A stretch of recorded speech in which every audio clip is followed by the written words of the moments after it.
What if I told you that deep within the burial chambers of Egypt's most powerful pharaohs, archaeologists have discovered mathematical equations that wouldn't be officially invented for another 2,000 years? Or that hieroglyphic texts describe astronomical phenomena that modern science only confirmed in the last century? For over 3,000 years, Egypt's god kings guarded secrets that could reshape everything we think we know about ancient civilization. Today, we're diving into the forbidden vaults of pharaonic knowledge, the advanced engineering principles, lost medical procedures, and mysterious technologies that somehow vanished from human understanding, only to be painfully rediscovered millennia later. But before we dive in, if you're new to this channel, consider hitting that like and subscribe button if you haven't already. Your support means we can continue producing these highly researched videos to help you learn something new or pass the time. Also, let us know where you're watching from and what time it is. So without further ado, let's begin, shall we? Foundations in stone, the impossible architecture, stand before the Great Pyramid at Giza and try to imagine moving a single stone. Each block weighs about 2.5 tons on average. Some weigh 15 tons. The granite beams in the king's chamber weigh 70 tons each. Now multiply that effort by 2,300,000 blocks. That's what we're told the ancient Egyptians accomplished with copper tools, wooden sledges, and rope. The standard explanation goes like this. Workers quarried the limestone blocks, dragged them on sledges, built enormous ramps, and hoisted each piece into place. The math works on paper. Egyptologist Mark Lehner has spent decades testing these theories. His team successfully moved blocks using ancient techniques. Yet questions remain. The precision troubles engineers today. The base of the Great Pyramid covers 13 acres and sits level to within 2 centimeters. The sides align to true north with an error of just 3/60ths of a single degree. Building contractors today struggle to match this accuracy with laser transits and computer-aided design. How did 4th Dynasty builders achieve it with the technology we believe they possessed? Journey south to the Serapeum at Saqqara. Here, in underground tunnels, sit 24 granite boxes. Each weighs between 70 and 100 tons. The exteriors show tool marks, clear evidence of human work. But the interiors present a puzzle. Precision measurements reveal the inside corners maintain right angles accurate to 0.02 of an inch. The surfaces achieve flatness tolerances measured in microns. Engineer Christopher Dunn examined these boxes extensively. His conclusion, such precision requires sophisticated machinery. The granite itself poses questions. Aswan granite, one of the hardest stones on Earth, was quarried 500 miles south of Giza. The copper tools found in Egyptian tombs cannot cut granite efficiently. Experiments show copper saws and drills wear down rapidly against granite, requiring constant replacement. The diorite pounding stones traditionally cited as the main tool leave irregular surfaces, not the mirror-smooth finishes observed on many artifacts. Consider the drill cores found at Giza. These cylindrical pieces, cut from granite and diorite, show spiral grooves indicating the drill advanced 1/10 of an inch per revolution. Modern diamond-tipped drills in hard stone advance 1/100th of an inch per revolution. Either the ancient Egyptians applied enormous pressure with their hand-operated bow drills, or something else was happening. The architectural knowledge embedded in these structures suggests advanced understanding. The Great Pyramid's dimensions encode mathematical relationships. The ratio of its height to its base perimeter approximates pi. The slope angle of roughly 52 degrees relates to the golden ratio phi. Some researchers argue these relationships emerged naturally from the building method. Others see intentional design reflecting deep mathematical knowledge. Egyptian temple construction reveals similar precision. At Karnak, stone blocks fit together so tightly that a knife blade cannot slip between them. No mortar binds them. The weight of the stones themselves provides stability. This technique, called ashlar masonry, requires each surface to be perfectly flat and square. A single high point and the joint fails. The unfinished obelisk at Aswan offers clues about quarrying methods. This massive piece of granite, still attached to the bedrock, shows trenches where workers pounded around its perimeter. But the techniques that freed this 90-foot monument from the earth remain debated. How did they prevent cracking? How did they transport it? The largest obelisks moved to Rome weigh over 400 tons. Valley Temple at Giza contains limestone and granite blocks weighing up to 200 tons. These rest in the lower courses, the hardest place to position heavy stones. Ramp theories struggle to explain how builders maneuvered such masses into precise positions at ground level where maneuverability is most limited. The Osirion at Abydos features enormous red granite and limestone blocks, some estimated at 100 tons. The precision cutting and placement mirror techniques at Giza, though conventional chronology places the Osirion in the 19th dynasty, over 1,000 years after the pyramids. Either the techniques persisted unchanged across vast time spans, or the dating requires reconsideration.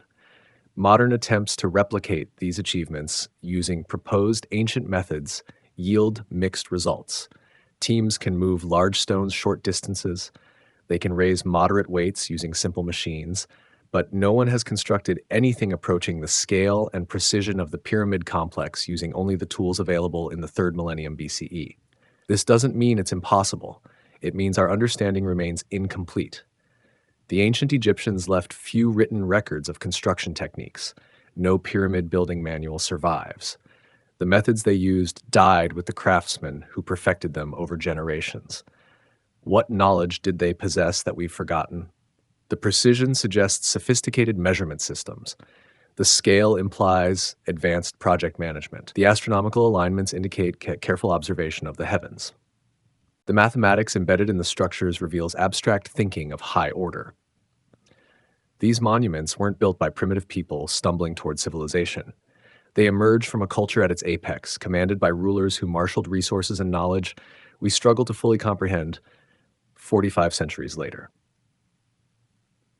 The power of resonance, sonic science, and acoustic levitation. Walk into the king's chamber of the Great Pyramid and speak.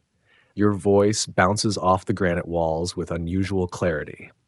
Sing a note, and the chamber resonates, amplifying certain frequencies while dampening others.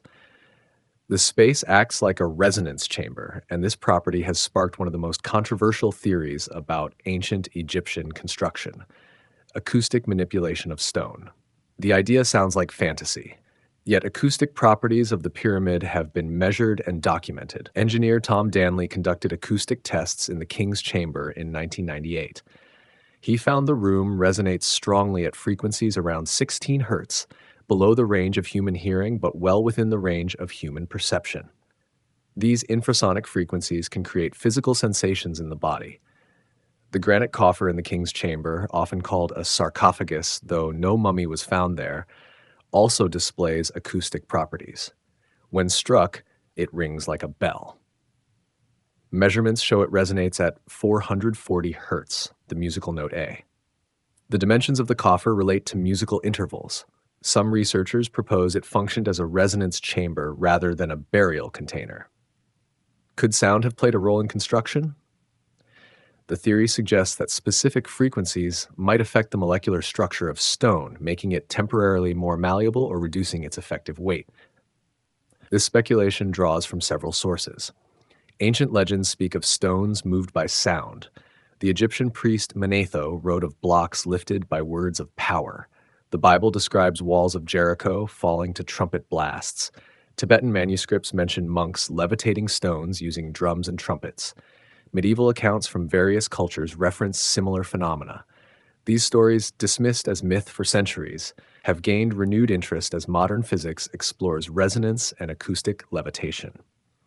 Acoustic levitation is real but small scale. Researchers routinely levitate tiny objects using sound waves in laboratory settings. The principle relies on standing waves creating pressure nodes where objects can float. But scaling this to multi-ton blocks presents enormous challenges. The wavelengths required would measure hundreds of feet. The power needed would be immense. Yet curious acoustic effects appear at ancient sites. At the Temple of Karnak, clapping hands at specific locations produces a sharp, crisp echo unlike normal reflections. At the Mayan pyramid of Kukulkan, clapping at the base creates a chirping echo resembling the call of the Quetzal bird. These effects result from precise architectural design. The builders understood acoustic principles. Cymatics, the study of visible sound vibration patterns, offers another angle. When fine particles rest on a vibrating plate, they organize into geometric patterns matching the frequency. Different frequencies create different patterns, many resembling sacred geometry found in ancient Egyptian art and architecture. The flower of life, the seed of life, the tree of life, all can be produced through cymatic frequencies. Some theorists propose the ancient Egyptians used sound to soften stone temporarily. The mechanism would involve resonating the stone at its natural frequency, exciting the molecular structure. However, granite's natural frequency varies depending on size, shape, and composition. Hitting the right frequency for each unique block seems impractical. A more modest proposal suggests acoustic techniques aided precision cutting. Resonance could help locate flaws in stone before cutting, or indicate when a surface reached perfect flatness. Modern manufacturers use acoustic testing to detect defects in materials. This application of sound technology seems more plausible than levitation. The hieroglyphs themselves may encode information about sound. Some symbols appear to represent vibration or waves. The Ankh, most common of Egyptian symbols, has been interpreted by some as representing a resonance circuit or standing wave pattern. These interpretations remain speculative and contested. Ancient Egyptian priests chanted in temples designed to amplify and direct sound. The architecture created acoustic effects that enhanced ritual experience. Initiates moving through dark chambers would encounter their own voices transformed, creating psychological and spiritual impact. This practical use of acoustic engineering is well documented. The granite boxes in the Serapum, mentioned earlier for their precision, also display acoustic properties. Each rings at a different frequency when struck. Arranged in underground chambers, they might have created a complex acoustic environment. Whether this was intentional or coincidental remains unknown. Modern experiments with sound and stone yield intriguing results. Researcher John Stuart Reid used a tonoscope to project sound frequencies onto sand, creating geometric patterns. He later worked with the Egyptian Supreme Council of Antiquities to conduct acoustic tests in the Great Pyramid. His measurements confirmed the chamber's unique resonant properties. The theory of acoustic construction remains controversial and lacks direct evidence. No ancient texts describe using sound to move stones. No tools have been found that could generate the required frequencies and amplitudes. The physics, while not impossible, presents severe practical challenges. Yet the acoustic properties of these structures exist regardless of whether they played a role in construction. The ancient builders understood resonance, whether they exploited it for engineering or exclusively for ritual purposes. The temples sing, the chambers hum. The stones remember the frequencies that shaped them. This intersection of sound, stone, and sacred space points toward a worldview where vibration formed a fundamental principle. The Egyptians believed creation began with sound, the word of Ta bringing the world into being. Perhaps their architecture embodied this belief, literally and figuratively. The celestial clock, star shafts, precession, and the zodiac. On a clear night in the Nile Valley, the sky blazes with stars. Ancient Egyptians watched these lights carefully, noting their movements across the seasons. They built monuments to mirror the heavens and carved their observations into stone. The precision of their astronomical knowledge rivals anything achieved until the Renaissance. The three pyramids of Giza align with the three stars of Orion's belt. This correlation, first proposed by Robert Bauval in the 1990s, sparked intense debate. Measure the positions of the pyramids from above, and they match the pattern of Alnitak, Al-Nalam, and Mintaka. Even the slight offset of the smallest pyramid mirrors the dimmer offset position of Mintaka. Bauval's controversial theory suggests that calculating backward, using precession, the pattern matches most precisely around 10,500 BCE. This proposed date directly contradicts all archaeological evidence placing pyramid construction around 2560 BCE. Mainstream Egyptologists generally attribute the correlation either to intentional design by the builders around 2560 BCE or to coincidence. The alignment itself exists and remains measurable, though its interpretation continues to divide researchers. Inside the Great Pyramid, narrow shafts extend from the King's Chamber and Queen's Chamber toward the outer surface. These aren't ventilation shafts, despite early speculation. They angle too steeply, and some don't breach the exterior. In 1964, astronomer Virginia Trimble calculated these shafts pointed at specific stars when the pyramid was built. The southern shaft from the King's Chamber aimed at Al-Nitak in Orion's belt. The northern shaft targeted Alpha Draconis, the pole star of that era. The Queen's Chamber shafts pointed towards Sirius in the south and Kokab in Ursa Minor to the north. These alignments weren't approximate. They were exact for the date around 2500 BCE. Why point shafts at stars? Egyptian religious texts describe the pharaoh's soul ascending to join the imperishable stars, the circumpolar stars that never set. The pyramid texts, oldest religious writings in the world, repeatedly reference Orion as the astral form of Osiris and Sirius as Isis. The shafts may have served as symbolic paths for the soul's journey. But astronomical knowledge went deeper. The ancient Egyptians understood precession of the equinoxes, a phenomenon not officially discovered in the West until Hipparchus described it around 130 BCE. Precession describes the slow wobble of Earth's axis. Imagine a spinning top as it slows, the axis drawing a circle. Earth's axis does the same, taking 26,000 years to complete one cycle. This wobble causes the position of stars to shift slightly over centuries. The pole star changes. The zodiac constellations appear in different positions relative to the equinoxes.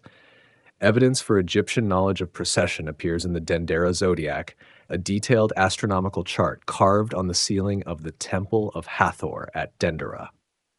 This sandstone relief, created during the Ptolemaic period but potentially copying older sources, shows the constellations, planets, and decans used in Egyptian astronomy. The zodiac contains unusual features. The positions of certain constellations don't match their appearance during the Ptolemaic era when the temple was built. Some researchers argue these positions reflect an earlier epoch, possibly the age of Leo around 10,000 BCE. The zodiac may encode multiple time periods in a single diagram. Reading the Dendera zodiac requires understanding Egyptian astronomical conventions. They divided the night sky into 36 decans, groups of stars that rose sequentially every 10 days. They tracked 5 visible planets. They recognized the ecliptic, the sun's apparent path through the stars. The zodiac shows the hippopotamus goddess Amsit standing on a mooring post, a symbol representing the fixed point around which the heavens rotate. This imagery suggests awareness of the celestial pole and its movement through precession. The entire composition may represent not a snapshot of one era's sky, but a map of the precessional cycle itself. Other Egyptian texts hint at this knowledge. The myth of Osiris being dismembered into 14 pieces and scattered may encode the 14 stations of the moon and broader celestial mechanics. The story of the god's reign lasting specific periods of years might represent precessional ages. The Egyptians calculated the heliacal rising of Sirius when the star first becomes visible just before dawn after a period of being hidden by the sun's glare. This event coincided with the Nile's annual flood, the foundation of Egyptian agriculture and civilization. They tracked this rising so carefully, they based their calendar on it. The Sothic cycle, as it's called, spans 1,461 years. This represents the time required for the heliacal rising of Sirius to process through their civil calendar and return to the same date. Calculating this cycle requires continuous observation and record-keeping across vast time spans. Temples throughout Egypt incorporate astronomical alignments. The Temple of Karnak's main axis aligns with the winter solstice sunset. Abu Simbel's famous solar alignment lights the inner sanctuary on specific dates. These weren't decorative choices, but functional aspects of temple design, connecting earthly structures with celestial events. The Egyptian skywatchers noticed patterns invisible to casual observers. They measured subtle movements. They predicted celestial events generations in advance. Their hieroglyphs include symbols for astronomical concepts that wouldn't be formalized in Western science for thousands of years. This celestial knowledge formed the backbone of their civilization. The calendar dictated agricultural cycles. Star observations guided navigation and marked festival dates. The cosmic order reflected divine order, and maintaining both required precise measurement and faithful recording. The stones remember what the ancients observed. The shafts still point toward where stars once hung. The zodiacs still map the ancient heavens. We stand beneath the same stars, reading messages carved in stone, slowly recovering what they knew.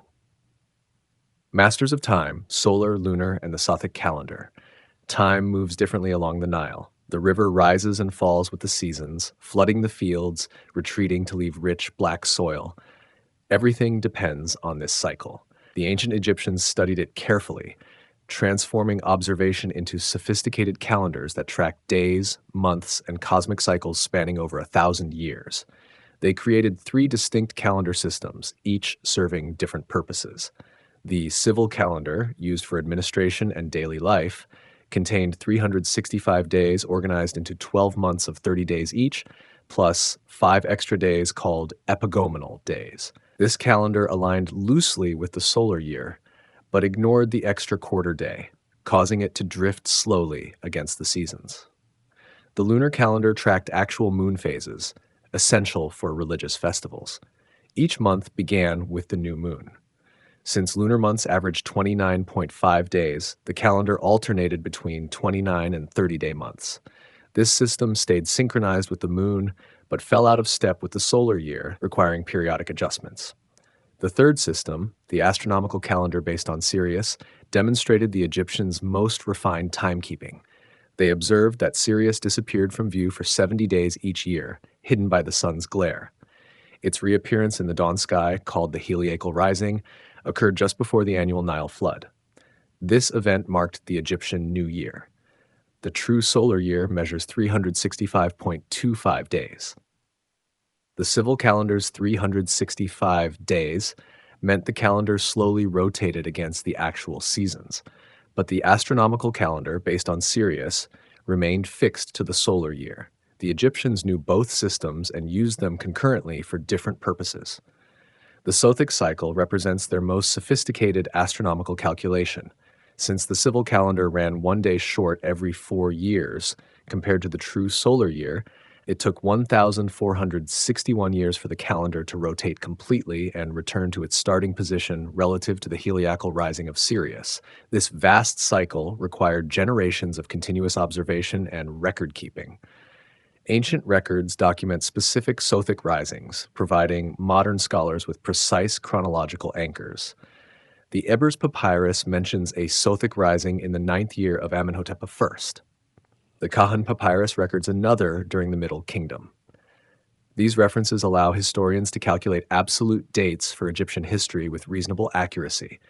Egyptian priests tracked time using water clocks called clepsydras. These vessels, marked with internal graduations, measured hours by the steady drip of water through a small hole. Different marks compensated for seasonal variations in night length. The oldest surviving water clock, found in the Temple of Amun at Karnak, dates to the 14th century BCE. Sundials also measured time. The oldest known sundial, discovered in Egypt's Valley of the Kings, dates to approximately 1300 BCE. Its L shape cast a shadow that moved across hour marks as the sun crossed the sky. Priests rotated the device at midday to track afternoon hours. The division of day and night into 12 hours each originated in Egypt. Early on, these hours varied with the season, longer in summer, shorter in winter. Later refinements created equal hours, the system we inherit today. This mathematical division reflected Egyptian comfort with base 12 arithmetic, also evident in their measurement systems. The Egyptian month names reveal agricultural and astronomical connections. The first month of the inundation season was Akhet, meaning flood. The months of the growing season were collectively called Peret, emergence. The harvest season months fell under Shemu. Within each season, months bore specific names, often relating to festivals or celestial events. Decans, star groups that rose sequentially every 10 days, provided another timekeeping method. Egyptian coffins from the Middle Kingdom featured decan tables on their lids, allowing the deceased to tell time in the afterlife. These tables show 36 decans covering the night sky, with observations spanning thousands of years. The sophistication of Egyptian timekeeping becomes apparent when considering their predictions. They forecasted Nile floods with remarkable accuracy. They knew lunar and solar eclipse cycles. They tracked planetary movements, noting retrograde motion of Mars, Jupiter, and Saturn. Evidence suggests they understood the Metonic cycle, a 19-year period after which moon phases recur on the same dates. This cycle, traditionally attributed to the Greek astronomer Meton in 432 BCE, appears encoded in Egyptian lunar tables from much earlier periods.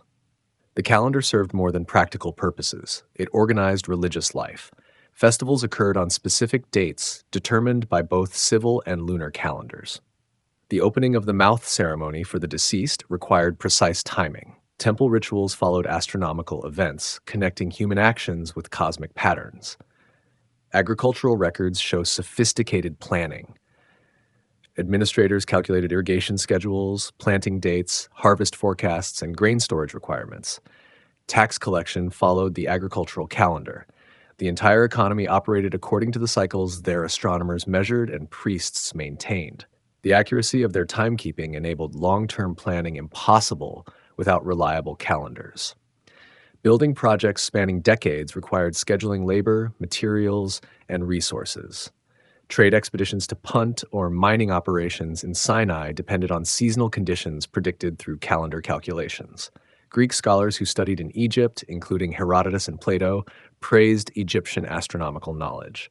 Herodotus credited the Egyptians with discovering the solar year and dividing it into 12 months. He reported their year as more accurate than Greek calendars of his time. The Julian calendar, introduced by Julius Caesar in 45 BCE, borrowed from Egyptian models. Caesar's astronomer Sosigenes, who designed the reform, had studied in Alexandria. The Egyptian influence appears in the year's length, month divisions, and the concept of leap years to maintain synchronization with seasons. This mastery of time extended beyond technical achievement. The Egyptians viewed time as cyclical rather than linear. The eternal return of the Nile flood, the rising of Sirius, the precession of seasons, all reflected cosmic order that humans must harmonize with rather than control. Their calendars didn't just measure time, they helped society flow with it. The alchemy of eternity, mummification, and early chemistry. Death in ancient Egypt marked not an ending but a transformation. The body required preservation for the soul's journey. Over 3,000 years, Egyptian embalmers perfected techniques that prevented decay, creating mummies that survive to the present day. The chemistry behind these methods reveals sophisticated understanding of materials and their interactions. The process began with evisceration. Embalmers removed internal organs through small incisions, preserving them separately in canopic jars. They left the heart in place, believing it held intelligence and personality. The brain, considered unimportant, was extracted through the nasal cavity using a hooked instrument. Modern analysis of mummy skulls confirms this procedure's effectiveness. The most critical chemical process involved natron, a naturally occurring mixture of sodium carbonate, sodium bicarbonate, sodium chloride, and sodium sulfate. Egyptians mined natron from dry lake beds in the Wadi Natron northwest of Cairo. This white crystalline substance formed the foundation of their preservation technique. Embalmers packed the body cavity and covered the exterior completely with natron. The treatment lasted 40 days, the substance drawing moisture from tissues through osmosis. Desiccation prevented bacterial growth, the primary cause of decomposition. The chemistry works elegantly. Natron's alkaline nature also breaks down fats, while its salts preserve protein structures. After removing the natron, embalmers washed the body with wine and spices. Chemical analysis of mummy tissues reveals traces of palm wine, juniper oil, cinnamon, and myrrh. These substances possessed antimicrobial properties, though embalmers likely didn't understand the mechanism. They knew empirically what worked. The wrapping process incorporated additional preservatives. Linen bandages soaked in resins covered the body in multiple layers. Ancient Egyptian resins included pine resin imported from the Levant, pistacia resin from local trees, and beeswax. These substances hardened into protective barriers, sealing the desiccated tissues from air and moisture. Chemical analysis identifies specific resins used in different periods and social classes. Wealthy individuals received more expensive imported materials. Common people received local alternatives. But even the simplest mummification employed natron and basic resins, providing some preservation. The black appearance of many mummies results from resin darkening over millennia. The Arabic word mumia, meaning bitumen or tar, gave us the English word mummy because medieval observers mistakenly believed the black coating was bitumen. Actually, true bitumen appears rarely in Egyptian mummification. The darkness comes from aged resin. Embalmers prepared special mixtures for different body parts. They filled the abdomen with myrrh, cassia, and aromatic resins. They treated the face with molten resin to maintain features. They plugged orifices with linen soaked in resin. Each step reflected accumulated knowledge about preservation. The canopic jars holding organs also contained preservative solutions. Researchers analyzing jar contents found natron, resin, and aromatic compounds. The liver, lungs, stomach, and intestines each received individual treatment, though the specific recipes varied by period. Beyond mummification, Egyptians demonstrated chemical knowledge in other contexts. They manufactured cosmetics using complex preparations. Kohl, the black eye makeup, consisted of ground galena, lead sulfide, or stibnite, antimony sulfide, mixed with oils. Recent research suggests the lead compounds in kohl stimulated immune system responses, potentially protecting eyes from infection despite lead's toxicity. Egyptian physicians used moldy bread to treat infections, an early antibiotic application. The bread contained naturally occurring penicillium molds, the same genus that produces modern penicillin. Chemical analysis of ancient medical residues confirms the presence of antibiotic compounds. They created effective insect repellents from natural materials. Recipes included wild carrot, myrrh, and frankincense. Modern testing shows these mixtures genuinely repel mosquitoes and flies, though ancient users simply knew they worked. Egyptian glassmaking required sophisticated temperature control and understanding of material properties. They produced colored glass by adding specific minerals: cobalt for blue, copper for turquoise and green, manganese for purple. These chemical manipulations produced desired results through trial and refinement. Faience, a glazed ceramic material, appears throughout Egyptian artifacts. Creating faience required mixing quartz powder with natron, heating to high temperature, and producing a glassy surface. The distinctive blue-green color came from copper compounds in the glaze. The process involved precise control of temperature, timing, and ingredient ratios. Ancient pigments demonstrate extensive chemical knowledge. Egyptian blue, the first synthetic pigment in history, resulted from heating silica, copper, calcium, and natron to temperatures between 800 and 900 degrees Celsius. The product's vivid blue color adorned temples and tombs for millennia. Egyptian perfume making blended botanical extracts using oil and alcohol bases. They understood distillation principles, extracting essential oils from flowers, leaves, and resins. The recipes required knowledge of solubility, extraction temperatures, and preservation methods. Medical papyri describe chemical preparations with multiple ingredients. The Ebers Papyrus lists over 800 remedies, many involving complex mixtures. Ingredients included honey, antimicrobial properties, willow bark containing salicylic acid related to aspirin, and opium poppy, pain relief. Metalworking revealed practical chemistry. Bronze making required controlled copper and tin ratios.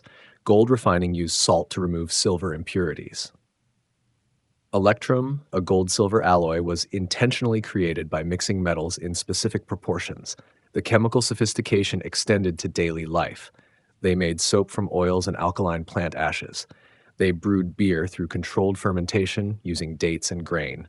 They produced leavened bread, managing yeast cultures for consistent results. This practical chemistry accumulated over centuries through observation and experiment. Embalmers refined formulas across generations. Workshops guarded successful recipes as trade secrets. Knowledge passed through apprenticeship, combining practical technique with limited theoretical understanding. The mummies themselves stand as testaments to this accumulated wisdom. Chemical analysis continues, revealing new insights. Modern researchers find antibiotics, resins, and preservatives whose purposes we're still discovering. The ancient chemists created compounds that protected tissue for 3,000 years. Their alchemy of eternity succeeded beyond any modern preservation technique for organic remains. The physicians of the Nile: surgery, pregnancy tests, and medicine. Ancient Egyptian physicians enjoyed reputations throughout the Mediterranean world. Greek and Persian rulers sought their services. Medical papyri describe treatments that seem startlingly modern. Archaeological evidence confirms that Egyptian medicine combined careful observation, empirical testing, and practical interventions that saved lives. The Edwin Smith Papyrus, dating to around 1600 BCE, but copied from older texts, reads like a surgical manual. It describes 48 cases, organized from head to foot. Each entry follows a consistent format: title, examination, diagnosis, treatment, and prognosis. The systematic approach mirrors modern medical case studies. Consider Case 5, a gaping wound in the head penetrating to the bone. The text instructs examining the wound, probing to assess bone damage, checking for specific symptoms. Treatment involves cleaning, stitching, and applying fresh meat as a bandage the first day, then honey-soaked linen on subsequent days. The physician notes whether the case is treatable, uncertain, or hopeless. The papyrus describes skull fractures with precision. It differentiates between linear fractures, compound fractures, and comminuted fractures where bone fragments scatter. The treatments vary by severity. Some cases receive only bandaging, others require removing bone fragments. Some are declared untreatable. Evidence confirms these procedures occurred. Skulls excavated from Egyptian tombs show healed fractures, trepanation holes where surgeons removed sections of skull, and bone regrowth, indicating the patient survived the operation. Success rates can't be determined, but survival wasn't rare. Trepanation, drilling, or scraping holes in the skull appears in Egyptian remains from pre-dynastic periods onward. The procedure relieved pressure from head injuries or treated conditions believed to stem from skull problems. Smooth bone regrowth around trepanation sites proves patients lived months or years after surgery. Egyptian surgical instruments recovered from tombs include scalpels, forceps, hooks, probes, and cauterizing tools. The bronze and copper implements show wear patterns consistent with use. Some remain remarkably sharp. Sets found at Kamambo and displayed at the temple show sophisticated designs adapted for specific procedures. The Ebers Papyrus, another major medical text, contains over 800 remedies for various conditions. Unlike the Edwin Smith Surgical Manual, Ebers focuses on internal medicine. It describes treatments for digestive problems, parasites, skin diseases, and respiratory ailments. Many remedies contain ingredients with genuine medicinal properties. Willow bark, rich in salicylic acid, treated pain and inflammation. Honey, a natural antimicrobial, dressed wounds. Garlic and onions, with antibacterial compounds, fought infection. Fenugreek eased diabetes symptoms. While not every remedy worked, many show pharmacological validity. Egyptian physicians diagnosed pregnancy using a method that seems strange but apparently worked. The Kahun Papyrus describes having the woman urinate on wheat and barley seeds. If wheat sprouted, the child would be female. If barley sprouted, male. If neither sprouted, she wasn't pregnant. In 1963, researchers tested this method. They had pregnant and non-pregnant women provide urine samples for seed testing. The seeds watered with pregnant women's urine showed significantly higher germination rates. Modern testing reveals pregnancy hormones in urine stimulate growth. The sex prediction part didn't work, but detecting pregnancy did. Egyptian ophthalmology reached particularly high levels. The Ebers Papyrus devotes substantial sections to eye diseases common in dusty, sun-drenched Egypt. Treatments address trachoma, cataracts, night blindness, and conjunctivitis. Some remedies involve minerals like malachite and chrysocolla, copper-based compounds with genuine antimicrobial effects.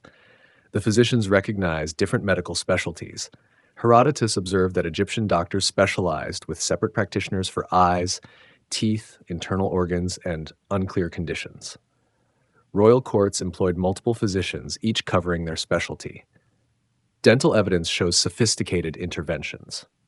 Several mummies display gold wire binding loose teeth, an early form of bridge work. Holes drilled in jawbones suggest abscess drainage. The high-starch Egyptian diet caused severe dental problems, so dentistry developed out of necessity. Egyptian physicians understood the pulse's diagnostic importance. The Ebers Papyrus describes checking the pulse at various body points and interpreting the findings. They couldn't measure blood pressure, but they recognized pulse variations indicated health status. They understood the heart pumped blood, though their circulatory model wasn't entirely accurate. The Edwin Smith Papyrus notes the heart connected to vessels throughout the body. They recognized different vessel types, though couldn't distinguish arteries from veins. Anatomical knowledge came partly from mummification. Embalmers opened bodies routinely, observing internal structure. This practical experience informed medical understanding, though religious restrictions prevented systematic dissection for study. Egyptian medicine distinguished natural from supernatural causation. The medical papyri present treatments based on observable symptoms and physical interventions. Magical spells and religious invocations appear alongside practical remedies, but the texts clearly differentiate between them. Medical training occurred through apprenticeship. Young students attached themselves to experienced physicians, learning through observation and practice. The Per-Ankh houses of life attached to temples served as medical schools and libraries where texts were copied and knowledge preserved. Women practiced medicine in ancient Egypt. The tomb inscription of Pesichet from the Old Kingdom identifies her as chief of doctors, suggesting she supervised other physicians. Other female doctors appear in records treating women primarily but not exclusively. Egyptian doctors understood wound infection and took steps to prevent it. They cleaned injuries with water, wine, or beer. They applied honey, which modern research confirms inhibits bacterial growth. They recognized suppuration as a bad sign and attempted to prevent it. Pain management used opium poppy, imported from regions where it grew. The Ebers Papyrus mentions opium in several remedies, particularly for crying children and pain relief. They also used willow bark and marijuana for pain control. They recognized diabetes, describing patients who urinated frequently and attracted ants to their urine due to sugar content. Treatments included dietary modifications and specific herbs. While they couldn't cure diabetes, they managed symptoms. The medical papyri describe conditions recognizable today: arthritis, cancer, tuberculosis, smallpox, and polio. A stele from the 18th dynasty shows a man with a withered leg and foot, typical of polio. Medical texts describe treatments for these conditions, though effectiveness varied. Egyptian physicians' reputation spread widely. Persian Emperor Cyrus requested an eye doctor from Egypt. Darius employed Egyptian doctors. Greek physicians studied Egyptian medical texts. The knowledge flowed outward, influencing Mediterranean medicine for centuries. When Greek medicine rose to prominence, it built partly on Egyptian foundations. Hippocrates, the father of Western medicine, may have studied in Egypt. The Hippocratic emphasis on observation and systematic approach echoes Egyptian medical papyri's methodology. The physicians of the Nile combined empirical observation, accumulated experience, and practical intervention. They couldn't cure everything, but they healed more than they harmed. Their legacy survives in surgical techniques, diagnostic methods, and the fundamental principle that careful observation leads to effective treatment. The Heretic Pharaoh, Akhenaten's monotheistic revolution. In the 14th century BCE, a pharaoh arose who shattered thousands of years of tradition. Amenhotep IV ascended the throne around 1353 BCE, inheriting a prosperous kingdom and a complex religious system featuring hundreds of deities. Within 5 years, he had changed his name to Akhenaten and launched the most radical religious revolution in ancient Egyptian history. Akhenaten declared the Aten, the physical sun disk, the sole god worthy of worship. Not the sun god Ra with his falcon head and complex mythology, but the literal disk visible in the sky. This wasn't henotheism, where one god takes precedence while others remain. This was monotheism, the worship of one deity to the exclusion of all others. The transformation came swiftly. Akhenaten closed temples throughout Egypt. He halted festivals honoring traditional gods. He ordered the names of deities, particularly Amun, chiseled from monuments. The powerful priesthood of Amun, which had accumulated vast wealth and influence, found itself suddenly powerless. In year 5 of his reign, Akhenaten abandoned Thebes, the traditional capital. He built a new city on virgin land in Middle Egypt, naming it Akhetaten, Horizon of the Aten. Today we call the site Amarna. This planned city, rising from nothing, featured palaces, temples, administrative buildings, and residential areas oriented around the worship of Aten.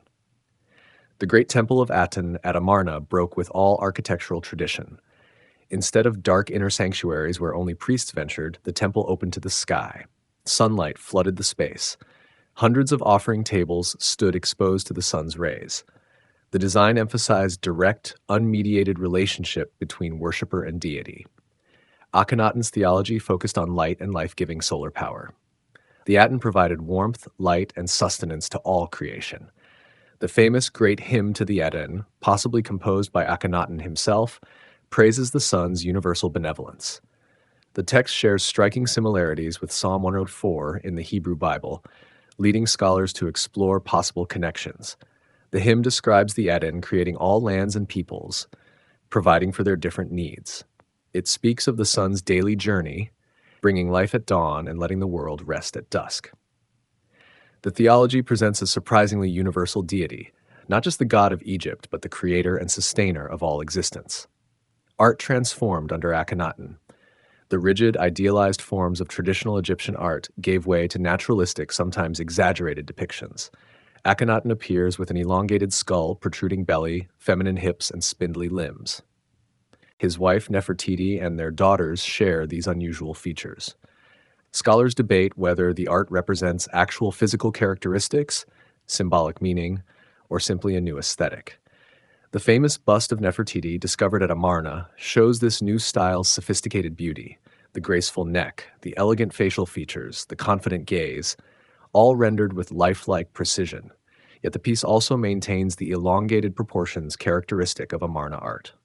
Akhenaten elevated Nefertiti to unprecedented status. She appears in ceremonial roles traditionally reserved for pharaohs. She smites enemies, performs rituals, and receives worship alongside Akhenaten. Some texts suggest she may have ruled briefly as co-regent or successor, though the evidence remains disputed. The royal family's intimate portrayal shocked traditional sensibilities. Reliefs show Akhenaten and Nefertiti embracing, kissing their daughters, relaxing in domestic scenes. Previous pharaohs maintained divine distance. Akhenaten presented himself as a human, albeit divinely appointed, father and husband. What drove this revolution? Several theories attempt to explain Akhenaten's motivations.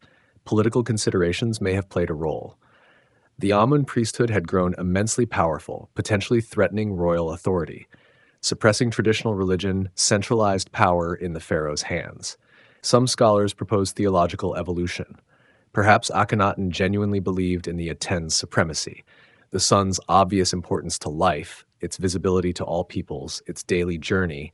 These concrete attributes might have inspired a more abstract, universal conception of divinity. Medical explanations suggest Akhenaten suffered from conditions affecting his appearance and possibly his thinking. Marfan syndrome, a genetic disorder, could explain the elongated features. Temporal lobe epilepsy might have produced religious visions.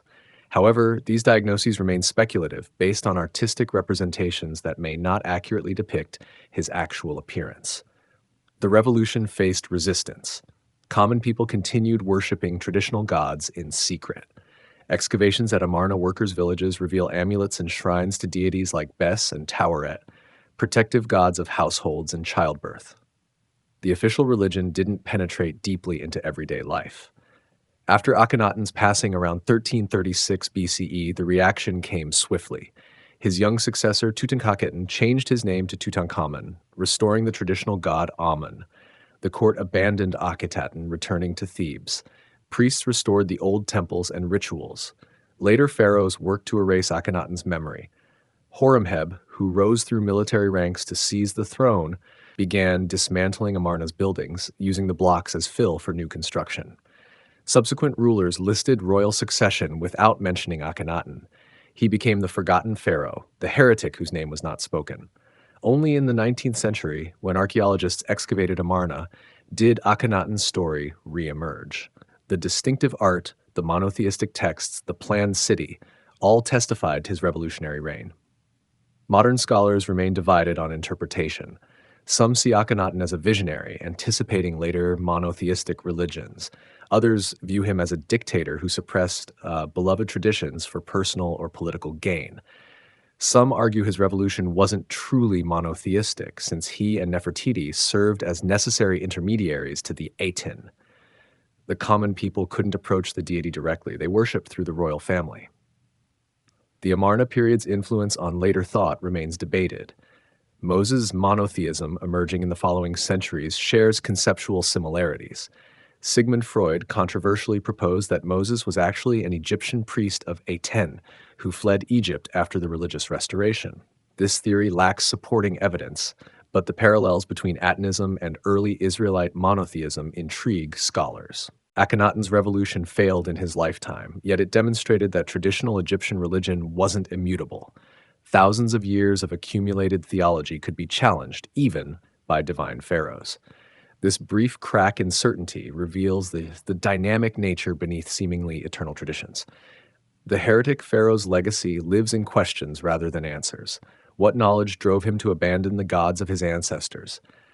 Did he access older hidden teachings about divine unity? Did he reason his way to monotheism through philosophy? Or did political calculation disguised as religious revolution simply take an unexpected theological turn? The sun still rises over Amarna's ruins. The temples stand open to the sky. The answers remain buried with Akhenaten himself, whose mummy has never been definitively identified, as if even in death he resists being fully known. The god of wisdom, Thoth, and the legacy of Hermes Trismegistus. Before knowledge could be forbidden, it required a keeper. Ancient Egyptians assigned this role to Thoth, god of wisdom, writing, magic, and time. Depicted with an ibis head or as a baboon, Thoth served as scribe of the gods, recording divine decrees and weighing hearts in the afterlife judgment. His association with hidden knowledge made him central to Egyptian intellectual and spiritual life. Thoth's mythology credits him with inventing writing, mathematics, astronomy, and medicine. He spoke the words that helped Isis resurrect Osiris. He judged disputes among the gods. He maintained the universe's order through calculation and record. As master of time, he controlled the calendar and measured the years. Nothing escaped his notice or his records. The ancient city of Kmun, called Hermopolis by later Greeks, served as Thoth's cult center. Here, priests maintained temples and libraries dedicated to preserving knowledge. The House of Life attached to the temple functioned as school, scriptorium, and medical center.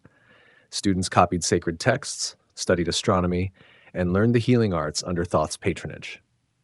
Thoth's ibis form connected him to observation and patience. Ibises wade through shallows, carefully probing mud with curved beaks, patient and precise. These qualities embodied the methodical approach to knowledge that Thoth represented. The baboon form linked him to dawn, as baboons vocalize at sunrise. Thoth thus greeted the sun god Ra each morning. Magic and knowledge intertwined in Egyptian thought. Thoth taught magical spells alongside mathematical formulas. The distinction we make between natural and supernatural didn't exist for them. Understanding cosmic patterns, whether astronomical or mystical, fell under the same umbrella of wisdom. Thoth guarded it all. Texts attributed to Thoth circulated throughout Egyptian history. Medical papyri often claimed Thoth as their source, lending divine authority to the remedies. Magical spells invoked his power. Astronomical treatises credited him with revealing celestial secrets. Whether these attributions reflected genuine ancient authorship or later additions remains unclear. When Greeks arrived in Egypt after Alexander's conquest in 332 BCE, they encountered Thoth and recognized a kindred deity. They identified him with Hermes, their own god of communication, commerce, and boundaries. Both deities served as messengers. Both possessed cunning intelligence. Both guided souls to the afterlife. This fusion created Hermes Trismegistus, Hermes the thrice great. The triple epithet may have originated from Egyptian custom of repeating important titles 3 times for emphasis. Alternatively, it might reference Thoth's mastery of 3 fundamental domains: the physical, mental, and spiritual worlds. During the Hellenistic period, a body of texts emerged attributed to Hermes Trismegistus. These writings, collectively called the Hermetica, blended Egyptian, Greek, Persian, and Jewish philosophical and religious ideas. They presented dialogues between Hermes and his students, revealing cosmic secrets and spiritual truths. The Corpus Hermeticum, compiled between the 1st and 3rd centuries CE, contains philosophical and theological treatises. These texts describe creation, the nature of divinity, the soul's journey, and the path to spiritual enlightenment. The writing style mimics Platonic dialogues, with Hermes answering questions and guiding students toward understanding. The first text, the Poimandres, describes a mystical vision where the divine new reveals creation's nature. The cosmology presented blends Platonic idealism with Egyptian creation myths. God generates the cosmos through thought and word, echoing both Greek philosophy and the Egyptian concept of Tia speaking creation into existence. These texts fascinated medieval and Renaissance European scholars who believed they possessed ancient Egyptian wisdom. The church father Lactantius considered Hermes a pagan prophet who anticipated Christian truth. Marsilio Ficino, the Renaissance philosopher, translated the Corpus Hermeticum into Latin in 1463, making it accessible to Western readers. The revival of Hermeticism influenced Renaissance magic, alchemy, and natural philosophy. Scholars like Giordano Bruno and Pico della Mirandola drew on Hermetic texts. The idea that ancient Egyptians possessed secret wisdom about nature's laws inspired experimental investigation. This strange mix of magic and empiricism contributed to the scientific revolution. In 1614, classical scholar Isaac Casaubon proved through linguistic analysis that the Hermetic texts dated from early Christian centuries, not ancient Egypt. This revelation deflated claims of primordial wisdom. However, the text's influence on Western thought couldn't be erased. Whether authentically Egyptian or Hellenistic forgeries, they had already shaped European intellectual history. The question of Egyptian influence on Hermetic texts remains complex. While composed in Greek during the Roman period, they likely incorporated genuine Egyptian elements. The emphasis on divine unity, the sun's spiritual significance, the soul's journey after death, these themes pervade Egyptian religion. The texts may preserve ideas transmitted through Greek-speaking Egyptian priests. Hermes Trismegistus became a legendary figure separate from both Thoth and Hermes. Medieval scholars believed he lived in hoary antiquity, perhaps contemporary with Moses or earlier. Some claimed he built the pyramids and inscribed them with secret knowledge. Others suggested he predicted Christianity and encoded spiritual truths in cryptic texts. The figure of Hermes Trismegistus served as a vessel for projecting ideals about lost ancient wisdom. He became whatever scholars needed: philosopher, magician, prophet, scientist, or priest. This flexibility allowed Hermetic thought to adapt across centuries and cultures, absorbing new influences while maintaining an aura of ancient authenticity. Islamic scholars also valued Hermetic texts. They identified Hermes with the prophet Idris mentioned in the Quran. Arabic translations of Hermetic works circulated widely, influencing Islamic philosophy and science. Alchemical texts in Arabic often cited Hermes as their source, creating a parallel Hermetic tradition in the Islamic world. Thoth's transformation into Hermes Trismegistus illustrates how knowledge travels and transforms.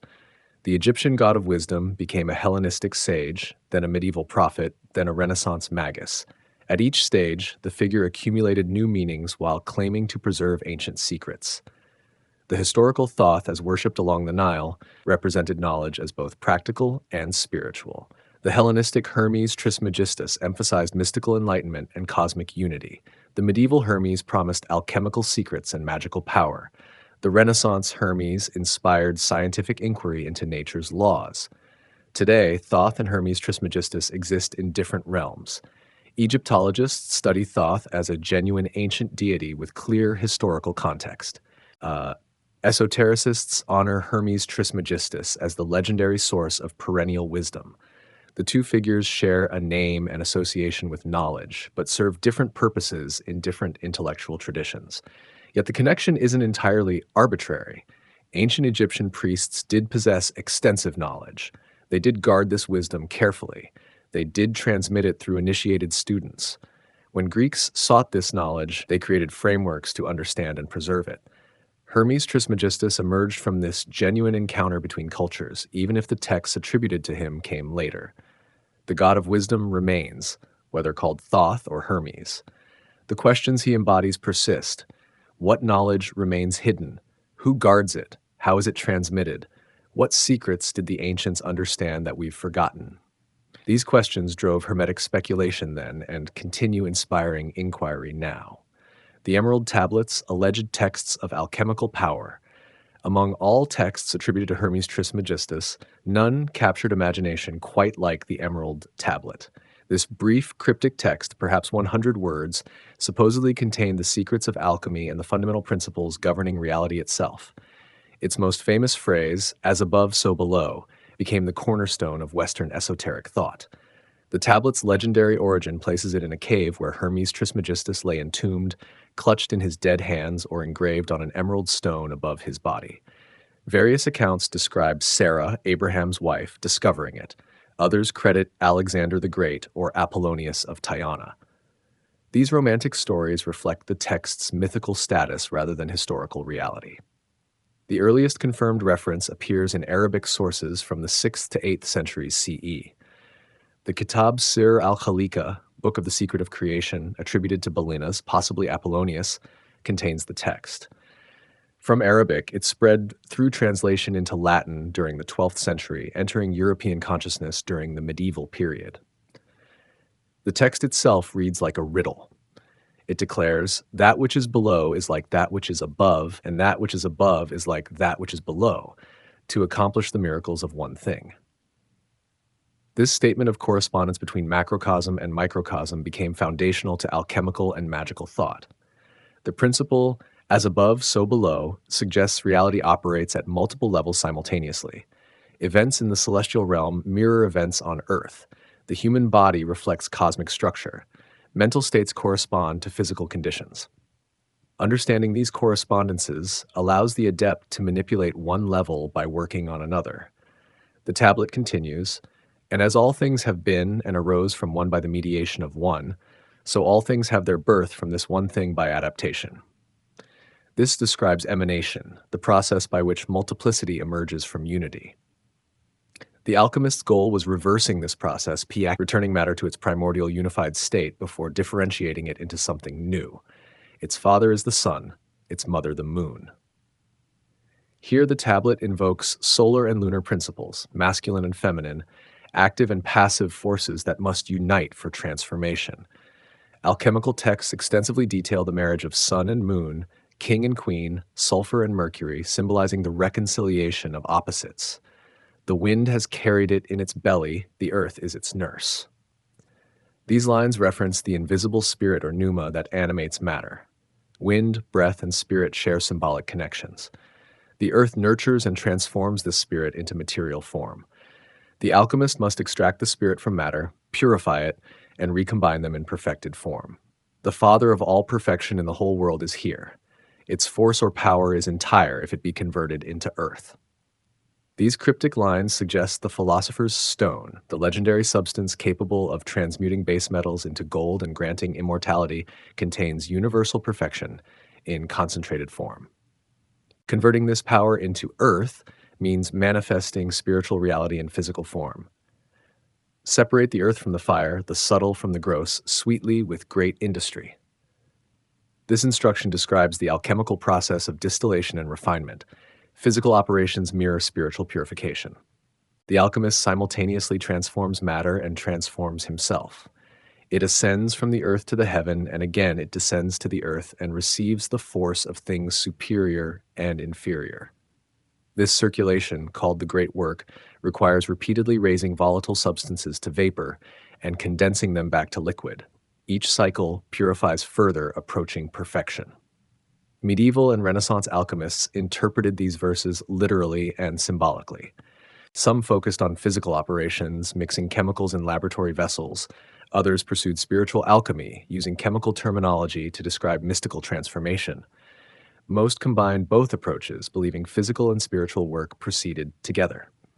The obsession with transmuting lead into gold wasn't purely materialistic. Gold symbolized perfection, incorruptibility, and spiritual enlightenment. Creating gold meant perfecting matter, which reflected and aided perfecting the soul. The external work mirrored internal transformation.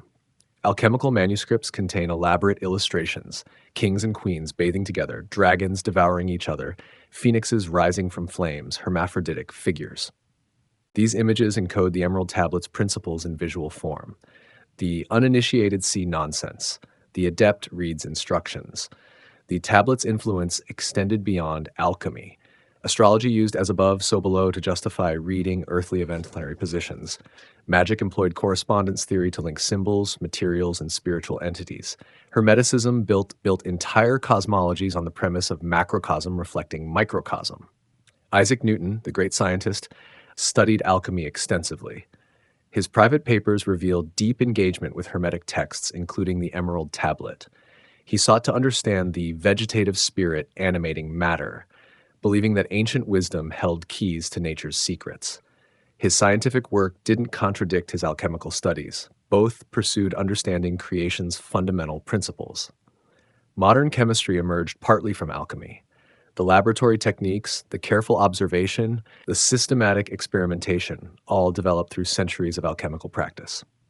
Even though transmutation failed and the philosopher's stone never materialized, the methods produced genuine knowledge about materials and their transformations. Carl Jung interpreted alchemy psychologically, arguing that chemical operations symbolized individuation, the process of integrating conscious and unconscious aspects of the psyche.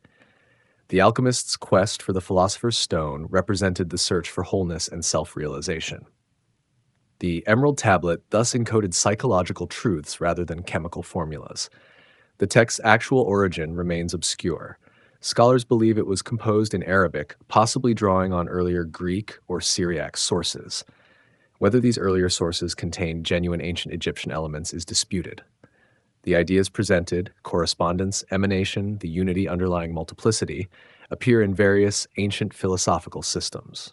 Some researchers argue the tablet preserves authentic Hermetic teaching, even if the text itself isn't ancient. The principles it expresses may derive from Egyptian mystery traditions transmitted orally for centuries before being written down.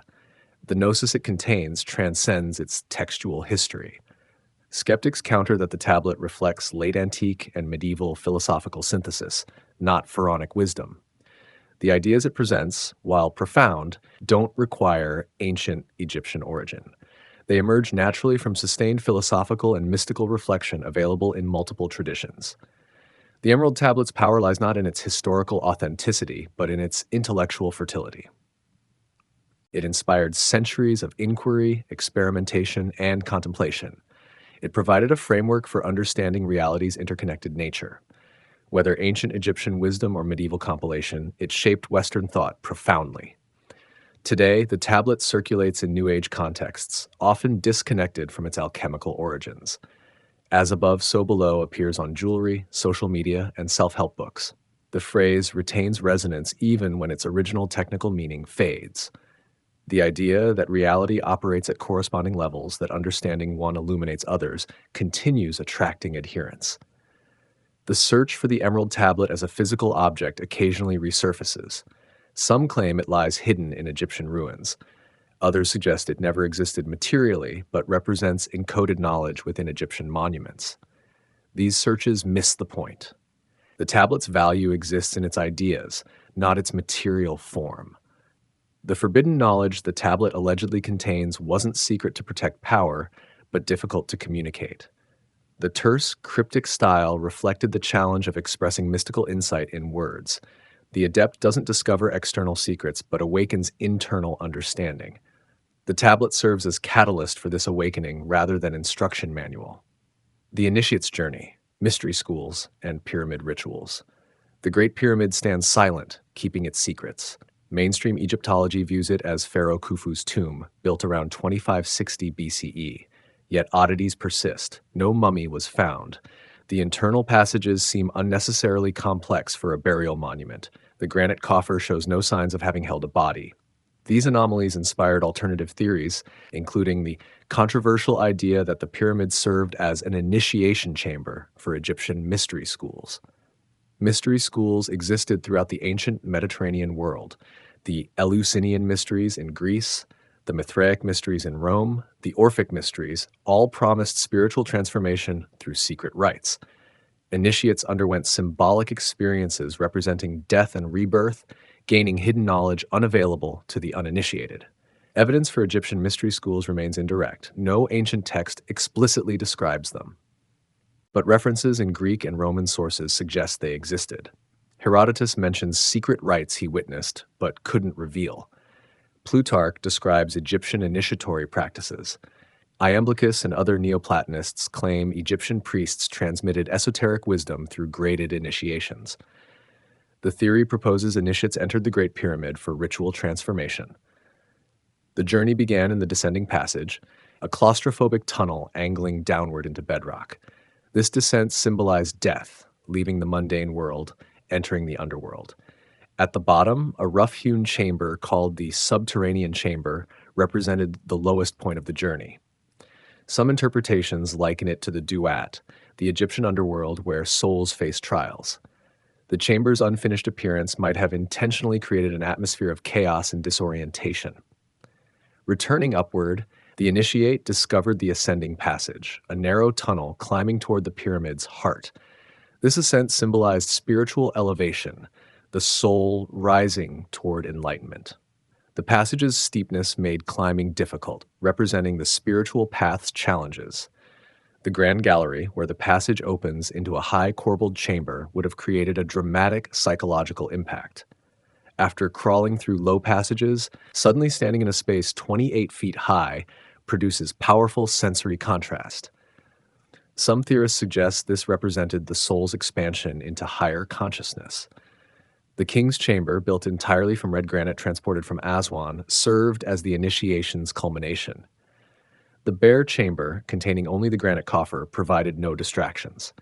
Here, the initiate underwent the central mystery, emerging transformed. The experience might have involved sensory deprivation. Lying in the coffer in complete darkness and silence, possibly for extended periods, could induce altered states of consciousness. Ancient texts describe initiations involving symbolic death, lying motionless, experiencing visions, emerging reborn. The pyramid's isolation and unusual acoustic properties might have enhanced such experiences. The queen's chamber, lower in the pyramid, may have served different ritual purposes. Some theorists suggest separate initiation tracks for different levels or types of knowledge. The unfinished appearance and different architectural details support the idea of distinct functions. Acoustic properties throughout the pyramid could have played ritual roles. The king's chamber resonates at specific frequencies. Chanting or instrumental music would create powerful reverberations. Sound vibrations at 16 hertz within the chamber's resonant frequency produce physiological effects, mild disorientation, feelings of presence, visual distortions. Such effects might have been interpreted as divine manifestations. The star shafts extending from both chambers discussed earlier may have served symbolic rather than practical purposes. The soul, having completed its initiatory journey, ascended through these shafts to join the stars, particularly Orion and Sirius. The alignment wasn't merely decorative but functional, creating a literal and symbolic path to the celestial realm. Greek philosophers' reported travels to Egypt support the mystery school theory. Pythagoras allegedly studied in Egypt for 22 years. Solon, the Athenian lawgiver, consulted Egyptian priests. Plato traveled to Egypt and studied with priests. These accounts come from later sources and may be exaggerated, but they reflect a belief that Egypt possessed spiritual knowledge worth seeking. The Pythagorean theorem, credited to Pythagoras, appears in Egyptian mathematical papyri predating him by 1,000 years. Whether Pythagoras learned it in Egypt or developed it independently remains debated. But the association between his teachings and Egyptian wisdom runs deep. Pythagorean philosophy's emphasis on numbers, music, and cosmic harmony echoes themes in Egyptian thought. Plato's dialogues contain Egyptian references suggesting significant influence. In the Timaeus, Plato describes Atlantis through the account of Solon, who heard the story from Egyptian priests at Sais. The priests claim their records extend 9,000 years into the past, far exceeding Greek historical knowledge. Whether these conversations occurred as described, they demonstrate Egyptian priesthood's reputation for preserving ancient wisdom. The concept of the soul's immortality, central to Platonic philosophy, parallels Egyptian beliefs. Plato's theory of forms, suggesting earthly objects imperfectly perfect eternal forms, resonates with Egyptian religious thought, distinguishing the eternal from the temporal. The connection may be coincidental, parallel development, or actual transmission of ideas. The initiation ritual's details remain speculative. No definitive evidence proves the pyramid served this purpose. But the theory persists because it offers an explanation for the structure's puzzling features. Why build such complex passages if simply burying a pharaoh? Why include features with no apparent practical function? Alternative explanations exist. The passage's complexity might reflect changing plans during construction. The granite coffer might have been robbed of its contents in antiquity. The acoustic properties might be unintended byproducts of the architectural design. Mainstream Egyptology generally rejects the mystery school theory for lack of direct evidence. Yet the idea of sacred architecture designed for transformation appears throughout history. Medieval cathedrals were built to inspire awe and elevate consciousness. Their proportions, light, and acoustics served spiritual purposes. Perhaps Egyptian temples and pyramids operated similarly, using architecture to facilitate religious experience. The Per-Ankh, houses of life attached to Egyptian temples, served as schools for priests and scribes. Students learned hieroglyphics, mathematics, astronomy, medicine, and theology. This training included secret knowledge not shared with the general population. Whether this constituted a mystery school in the Greek sense remains debated, but it demonstrates that esoteric knowledge transmission occurred in institutional contexts. Certain Egyptian texts, like the Book of the Dead, describe the soul's journey after death and the knowledge required to navigate it successfully. These texts functioned as guidebooks, preparing the deceased for challenges ahead. Perhaps living initiates underwent symbolic versions of this journey, experiencing and learning what awaited after physical death. The initiation concept appears in Egyptian mythology. The story of Osiris involves death, dismemberment, and resurrection. Isis gathering his scattered pieces and bringing him back to life symbolizes restoration and transformation. Initiates might have ritually reenacted this myth, identifying with Osiris to experience symbolic death and rebirth. The connection between Egyptian practices and later mystery traditions in Greece and Rome suggests transmission of concepts, if not exact practices. The Isis cult spread throughout the Roman Empire, attracting millions of devotees who underwent secret initiations. These ceremonies, while adapted to Greco-Roman culture, claimed Egyptian origins and preserved elements of Egyptian ritual. Whether the Great Pyramid served as initiation chamber remains unproven, but the broader question persists. Did ancient Egypt possess mystery schools transmitting secret knowledge through graded initiations? The circumstantial evidence suggests yes. The specific practices remain lost, but the tradition's influence shaped Western esoteric thought for millennia. Modern initiatory orders from Freemasonry to the Golden Dawn claim Egyptian heritage, whether historically accurate or not. They structure their teachings around Egyptian symbols, mythology, and supposed ancient practices. The Great Pyramid features prominently in their symbolism, representing spiritual ascent and transformation. The pyramid's enduring mystery fuels these speculations. Its precise construction, its mathematical sophistication, its astronomical alignments all suggest builders who understood reality's deeper patterns. Whether they use this understanding solely for architectural achievement or also for spiritual transformation remains an open question, unlikely to be definitively answered by the stones themselves. The Greek transmission, Plato, Pythagoras, and the stolen fire. Knowledge travels along trade routes and through the minds of travelers. Ancient Greece and Egypt interacted for centuries through commerce, diplomacy, and cultural exchange. Greek writers consistently portrayed Egypt as the source of ancient wisdom, the place where knowledge originated before spreading throughout the Mediterranean world. Herodotus, writing in the 5th century BCE, claimed that Greek religion derived from Egyptian precedents. He identified Greek gods with their Egyptian counterparts, Amun with Zeus, Hathor with Aphrodite, Thoth with Hermes. He reported that Greek religious festivals, divination practices, and temple protocols originated in Egypt.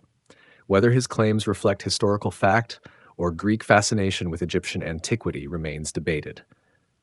The most significant alleged knowledge transmission involved Greek philosophers studying in Egypt. These accounts, preserved in later sources, describe extended periods of learning under Egyptian priests. The reliability of these reports varies, but they shaped how both ancient and modern thinkers understood the relationship between Egyptian and Greek thought. Pythagoras represents the most famous case. Multiple ancient sources claim he traveled to Egypt and studied there for 22 years. Iamblichus, writing 700 years after Pythagoras lived, provides the most detailed account. He describes Pythagoras arriving around 540 BCE, gaining access to temple schools through recommendation letters, and learning Egyptian mathematical and astronomical knowledge. The Pythagorean theorem, stating that in a right triangle, the square of the hypotenuse equals the sum of the squares of the other two sides appears in Egyptian mathematics. The Moscow Mathematical Papyrus and the Rhind Mathematical Papyrus, dating to the Middle Kingdom around 1800 BCE, contain problems demonstrating knowledge of this relationship. Whether Pythagoras learned it in Egypt or discovered it independently remains unknown. Beyond geometry, Pythagorean philosophy emphasizes number as reality's fundamental principle. All things are numbers, Pythagoras taught. Musical harmony derives from mathematical ratios. The cosmos operates according to numerical laws. This mathematical mysticism resonates with Egyptian thought, where numbers possessed sacred significance and geometry embedded divine principles. The Pythagorean belief in metempsychosis, the soul's transmigration through multiple bodies, parallels Egyptian concepts of the Ba and Ka, soul components that survive death. While Egyptian afterlife beliefs differed in details, the shared emphasis on the soul's immortality and its transformation after death suggests possible influence or parallel development. Pythagoras' religious community, with its dietary restrictions, ethical rules, and hierarchical initiation levels, allegedly modeled Egyptian priestly orders. The secrecy surrounding Pythagorean teachings, the distinction between exoteric and esoteric knowledge, the emphasis on moral purification, all echo what Greek writers described about Egyptian mystery schools. Plato's connection to Egypt appears in his dialogues and later biographical traditions. The Timaeus, Plato's cosmological dialogue, frames its discussion through Solon's conversation with Egyptian priests at Sais. These priests, Plato writes, possessed records extending thousands of years, dwarfing Greek historical memory. They described cycles of civilization, catastrophic destruction, and humanity's repeated rise and fall. The Atlantis story, told by the Egyptian priests to Solon, describes an advanced civilization destroyed 9,000 years before. Whether Plato intended this as historical fact, moral allegory, or philosophical thought experiment, he placed the account's authority with Egyptian priests. The choice reflects Egyptian priesthood's reputation as history's guardians. Plato's theory of forms proposes that physical reality imperfectly reflects perfect eternal forms existing in a transcendent realm. Knowledge involves remembering these forms through philosophical contemplation. This metaphysics resonates with Egyptian religious thought, distinguishing the eternal realm of the gods from the temporal human world. The Egyptian concept of ma'at, representing truth, justice, and cosmic order, parallels Plato's forms in some respects. Ma'at isn't merely a principle, but a goddess, personifying the underlying order that must be maintained. The pharaoh's role involved upholding Ma'at, keeping the legacy of lost science, recovering the forbidden knowledge stand in the king's chamber of the Great Pyramid. The granite walls, cut with impossible precision, wait silently. The stone coffer resonates when struck, singing its 440 hertz tone. The star shafts point toward Orion and Sirius, mapping celestial patterns onto stone. Everything here speaks of knowledge we've forgotten and are slowly remembering. What exactly did we lose? The question requires careful navigation between mystical speculation and archaeological evidence. Some claims about ancient Egyptian knowledge rest on solid ground. Others float in wishful thinking. Separating the two demands rigor. The architectural and engineering knowledge clearly exceeded what we've recovered. Modern engineers struggle to replicate pyramid construction using the tools we believe ancient Egyptians possessed. Perhaps we've misunderstood their methods. Perhaps they had techniques we haven't rediscovered. The precision of their stonework, the scale of their projects, the astronomical alignments, all demonstrate mastery we respect, but don't fully understand. Their astronomical knowledge rivals Renaissance-era understanding in some respects. They tracked precession of the equinoxes, calculated the Sothic cycle, predicted lunar and solar eclipses, and mapped the stars with precision. This knowledge accumulated through millennia of patient observation and careful record-keeping. Much was lost when the temples closed and the priesthood dispersed. Egyptian medical knowledge, preserved in papyri, shows sophisticated understanding of anatomy, pharmacology, and surgical technique. Many remedies contain ingredients with verified medicinal properties. Their success rates in surgery, evidenced by healed bones and surviving patients, demonstrate practical skill. Modern medicine rediscovered some of what they knew. antibiotics from moldy bread, antimicrobials from honey, pain relievers from willow bark. The chemistry of mummification reveals advanced knowledge of materials and their interactions. The natron desiccation process, the resin applications, the specific treatments for different organs all reflect accumulated expertise. Modern chemistry can analyze and explain these techniques, but developing them required generations of experimentation. Their mathematical knowledge included concepts not formalized in Europe until much later. The Rhind mathematical papyrus shows calculations involving fractions, geometry, and algebra. The Moscow mathematical papyrus demonstrates knowledge of pyramid volumes and surface areas. These weren't just practical calculations, but abstract mathematical thinking. Egyptian influence on later civilizations transmitted some of this knowledge forward. Greek and Roman scholars studied in Alexandria, absorbing Egyptian learning. Islamic scholars translated Egyptian texts, preserving and building upon them. Medieval and Renaissance Europeans rediscovered these texts, sparking intellectual revolutions. Yet much knowledge vanished. The closing of pagan temples under Christian Roman rule ended the priesthood's continuity. Libraries burned. Papyri rotted. Stone inscriptions weathered away. Crafts practiced for millennia disappeared as apprentices stopped learning from masters. The knowledge lived in practices and oral traditions more than written records, making it vulnerable to disruption. The concept of forbidden knowledge partly explains this loss. Egyptian priests restricted advanced teachings to initiates. Not everyone could access temple schools. Secret knowledge stayed secret, which meant fewer people possessed it. When the culture collapsed, the secrets died with the last keepers. But forbidden meant more than restricted access. Certain knowledge challenged established power structures. Understanding nature's laws reduced dependence on priestly intermediaries. Astronomical knowledge revealed cosmic order independent of divine whim. Medical knowledge saved lives through natural means rather than supernatural intervention. The knowledge threatened religious authority, making it politically forbidden. The heretic pharaoh Akhenaten's monotheistic revolution demonstrated how religious change threatened the establishment. His suppression and subsequent erasure from records shows how thoroughly authorities could eliminate what threatened them. When examining claims about lost Egyptian science, patterns emerge. Genuine archaeological evidence supports certain assertions. The precision stonework exists. The astronomical alignments are measurable. The medical papyri survive. The chemistry can be analyzed. These claims rest on physical evidence. Other claims lack such foundation. Acoustic levitation of massive stones remains unproven speculation. Electrical batteries in ancient Baghdad, sometimes linked to Egypt, show ambiguous purpose at best. Claims of ancient aircraft, nuclear weapons, or advanced technologies rarely survive scrutiny. The distinction between verified knowledge and speculative reconstruction must be maintained. Modern science rediscovers some ancient Egyptian insights through different paths.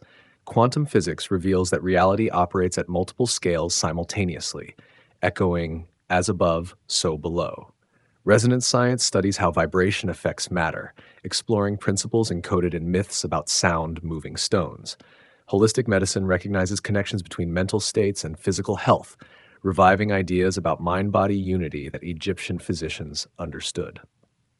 The rediscovery follows its own logic, driven by modern experimental methods rather than ancient texts. Yet the parallels intrigue. When contemporary physicists describe reality as vibrating fields of energy, are they approaching truths ancient Egyptian mystics expressed symbolically? When doctors prescribe meditation and stress reduction alongside medication, do they return to holistic approaches that Egyptian healers practiced? The concept of a unified understanding stands at the heart of supposedly forbidden knowledge. Ancient Egyptians didn't separate science from religion, medicine from magic, astronomy from astrology. These divisions came later. They saw reality as interconnected, with physical, mental, and spiritual dimensions operating according to consistent principles. Modern science fragmented this unity, specializing in narrow domains. Physics studies matter. Psychology studies mind. Medicine treats bodies. Each discipline succeeds within its boundaries, but sometimes misses connections between domains. Recent trends toward interdisciplinary study and systems thinking represent recovery of holistic approaches. The sacred geometry found in Egyptian architecture embodies this unified vision. Mathematical relationships describe stone arrangements which mirror celestial patterns, which reflect divine principles. The pyramid's form contains pi and phi, connects to astronomical cycles, and symbolizes the primordial mound of creation. Multiple levels of meaning coexist in single structures. Contemporary architecture rarely achieves such integration. Buildings serve practical functions but seldom encode cosmic principles or facilitate spiritual transformation. The exceptions, churches, temples, monuments, acknowledge that architecture can transcend utility. Perhaps we're recovering the understanding that physical structures can embody and transmit knowledge beyond their immediate purpose. The recovery process continues through multiple channels. Archaeologists excavate sites, revealing physical evidence. Egyptologists translate texts, recovering written knowledge. Engineers study ancient techniques, testing construction theories. Chemists analyze mummy preparations, understanding preservation methods. Astronomers map ancient alignments, confirming celestial knowledge. Each discipline contributes pieces to the puzzle. Alternative researchers, though often speculative, sometimes ask productive questions. Their willingness to challenge conventional explanations can reveal overlooked evidence or unconsidered possibilities. The key lies in maintaining evidential standards while remaining open to new interpretations. The digital age accelerates recovery. Databases aggregate information from scattered sources. Analysis tools reveal patterns invisible to individual researchers. Collaboration across institutions and disciplines proceeds faster than ever. The knowledge once forbidden, then lost, becomes accessible to anyone with internet connection and curiosity. Yet access to information doesn't equal understanding. Egyptian knowledge emerged from direct observation and lived practice. Reading about mummification differs from performing it. Studying astronomical tables differs from spending decades watching the sky. Understanding architecture differs from building monuments with hand tools. The experiential dimension remains difficult to recover.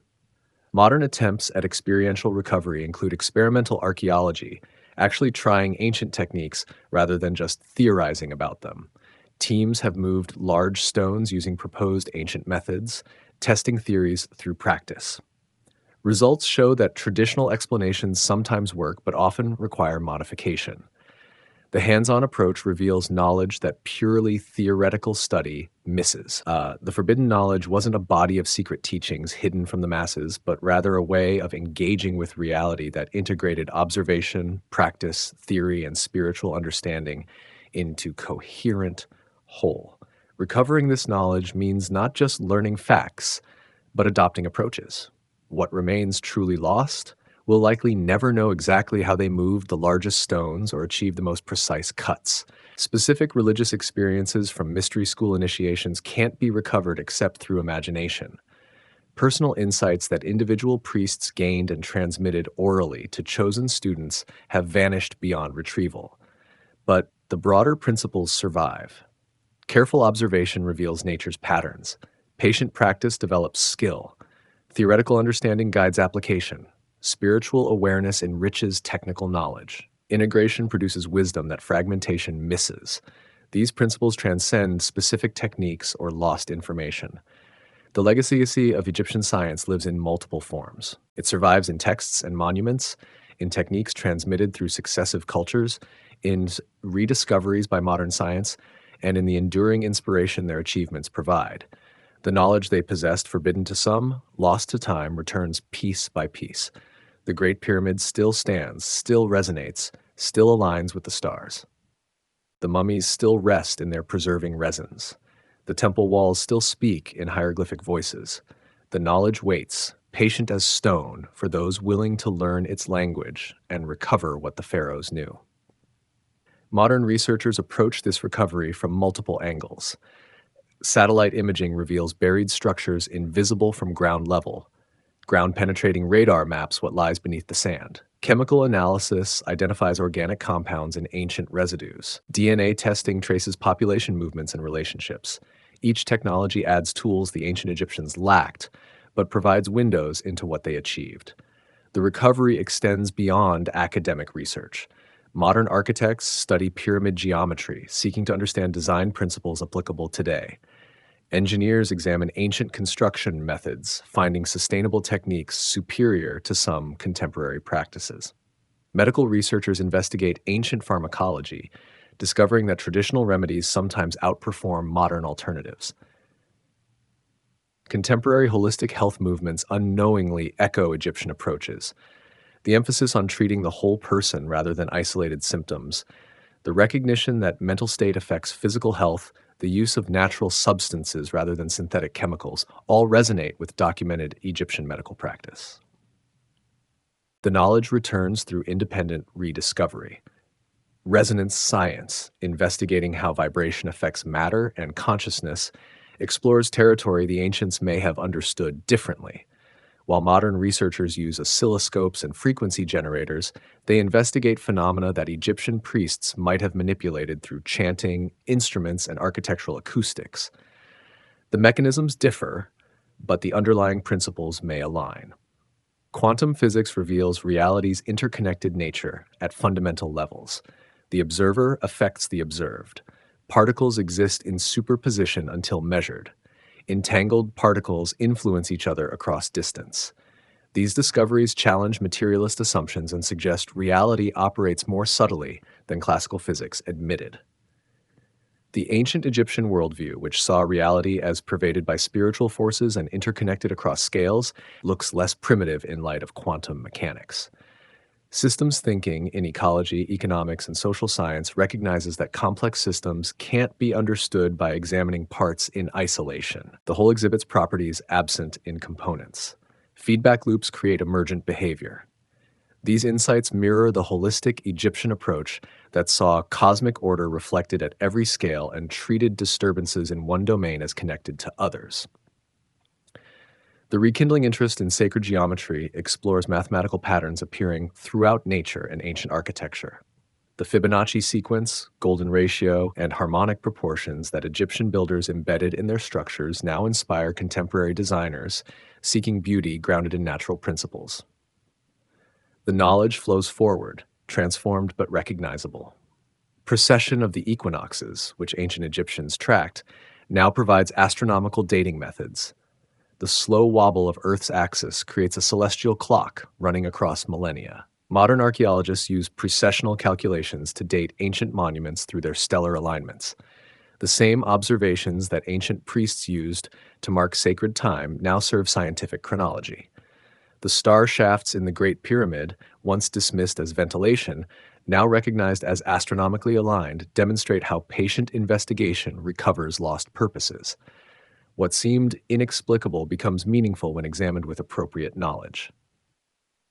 How many other mysteries simply await the right questions and tools? Sophisticated imaging of mummies reveals details invisible to earlier researchers. CT scans show internal organs, bone structures, and pathologies. Chemical analysis of tissues identifies diseases, dietary patterns, and environmental exposures. Ancient Egyptians become individuals again rather than anonymous artifacts. Their lives, health challenges, and deaths speak across millennia through scientific investigation. The decipherment of hieroglyphics by Jean-François Champollion in 1822 opened Egyptian texts to modern understanding. Before the Rosetta Stone provided the key, hieroglyphics remained mysterious symbols. After decipherment, Egyptian voices emerged from silence. Medical treatises, astronomical tables, mathematical problems, religious hymns, personal letters, all became readable. Knowledge locked for 2,000 years suddenly flowed again. Yet reading hieroglyphics doesn't guarantee understanding Egyptian thought. Cultural assumptions, symbolic meanings, and contextual references require interpretation. Modern scholars work to comprehend not just what texts say, but what they meant to original readers. This hermeneutic challenge means recovery remains ongoing, with new interpretations replacing older misunderstandings. Digital technology democratizes access to this recovered knowledge. High-resolution photographs of papyri appear online. Virtual reality reconstructions let anyone explore ancient temples. Translation projects make hieroglyphic texts available in multiple languages. Knowledge once restricted to priests, then to scholars with access to rare books, now reaches anyone with curiosity and internet connection. This accessibility transforms who can contribute to recovery. Citizen scientists spot archaeological features in satellite imagery. Amateur enthusiasts notice patterns professionals overlook. Crowdsourced translation projects accelerate making texts available. The recovery becomes collaborative rather than restricted to academic elites. In this way, the forbidden truly ends. Knowledge becomes common heritage. Yet challenges remain. Much Egyptian writing occurred on papyrus, which deteriorates rapidly except in dry conditions. Countless texts vanished, leaving gaps in our understanding. Stone inscriptions survive better, but often suffer deliberate defacement or natural erosion. The written record represents a fraction of what once existed. Oral traditions transmitted much knowledge in ancient Egypt. Craft techniques passed from master to apprentice through demonstration and practice. Religious mysteries were revealed to initiates through direct experience. Philosophical insights emerged through contemplation and discussion. None of this left direct traces. We recover it only through inference from what survives. The recovery process also faces interpretive challenges. Ancient texts describe procedures whose purposes we can only guess. Temple reliefs show activities whose meanings remain debated. Artifacts serve unknown functions. We project modern categories onto ancient realities that may have operated by different logic. The danger of misunderstanding always lurks. Some researchers embrace what they call experimental mysticism, attempting to recreate ancient experiences through ritual, meditation, or altered states. They seek to recover experiential knowledge that can't be accessed through intellectual study alone. This approach remains controversial but acknowledges that purely analytical methods may miss dimensions important to ancient practitioners. The question of whether we should recover certain knowledge also arises. Some ancient Egyptian practices, like human sacrifice in early periods or the environmental impact of monumental construction, don't merit revival. Knowledge exists in ethical contexts. Recovering what the ancients knew requires discernment about what should remain merely historical interest versus what offers genuine value. The metallurgical knowledge that produced bronze for tools and weapons shouldn't be recovered because we already possess superior alternatives. But the sustainable agriculture practices that maintained Nile Valley fertility for millennia merit study as modern farming faces soil depletion. Context determines value. Ancient Egyptian astronomy's practical applications, timekeeping, calendar creation, celestial navigation, remain relevant. The religious meanings they attached to celestial observations matter for understanding their culture, but don't require adoption. We can appreciate without believing, study without practicing. The architectural principles embedded in Egyptian monuments offer valuable lessons. The relationship between structure and environment, the integration of function and aesthetics, the encoding of meaning in physical form, all provide inspiration for contemporary building. We need not copy Egyptian designs to learn from their approaches. The medical knowledge requires careful evaluation. Some remedies work, confirmed by modern pharmacology. Others prove ineffective or harmful. The systematic approach to diagnosis and treatment offers insights even when specific treatments don't. Egyptian medicine succeeded through careful observation and experimentation, methods that remain foundational. The recovery of forbidden knowledge ultimately means recovering not specific facts, but ways of knowing.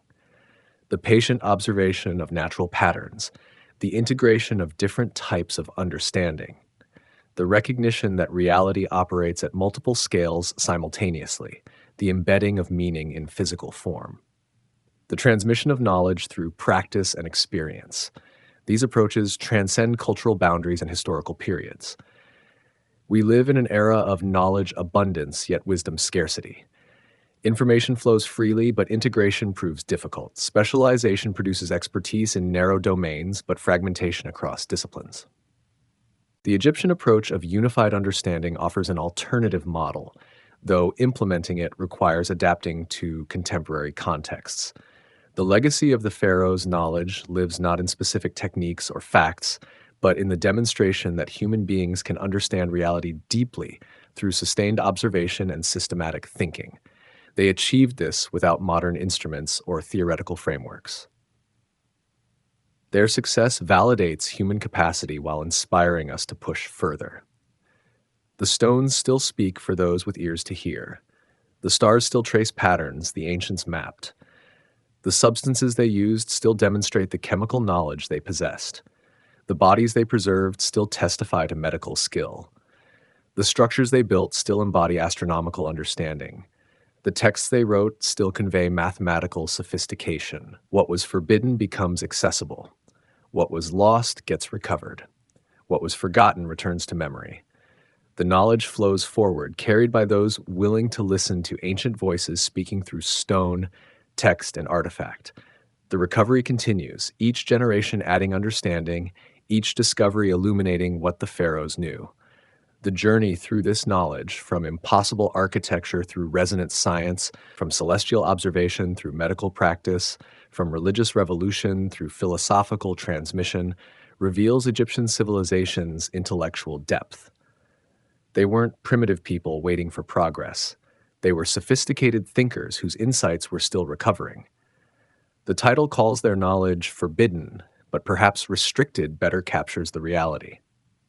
Egyptian priests didn't forbid knowledge maliciously, but protected teachings requiring preparation to understand. The initiation systems ensured students possessed foundational knowledge before advancing. The restriction served pedagogy, not power alone. Today, no restrictions remain except our own limitations. The knowledge lies open to investigation. The methods exist to recover what survives. The tools continue improving. The community of seekers expands globally. What the pharaohs knew, we can learn. What they achieved, we can understand. What they preserved, we can honor by recovering. The Great Pyramid still marks the desert horizon. The Nile still flows through the valley. The stars still wheel overhead in ancient patterns. The knowledge encoded in stone and written on papyrus waits for those willing to undertake the journey of recovery. The forbidden becomes permitted. The lost gets found. The forgotten returns to consciousness. We stand as inheritors of this legacy, challenged to match their patience and observation, their care and practice, their integration of knowledge across domains, and their commitment to preserving understanding for future generations. The pharaoh's forbidden knowledge becomes humanity's shared heritage, recovered piece by piece, teaching by teaching, insight by insight. The recovery will never complete fully. Too much was lost. But enough survives to inspire, to inform, to transform how we understand our ancestors and ourselves. The ancient Egyptians demonstrated what humans can achieve. Their knowledge, once forbidden, now freely given to all who seek it, stands as testament to our species' capacity for understanding and our responsibility to preserve wisdom for those who follow.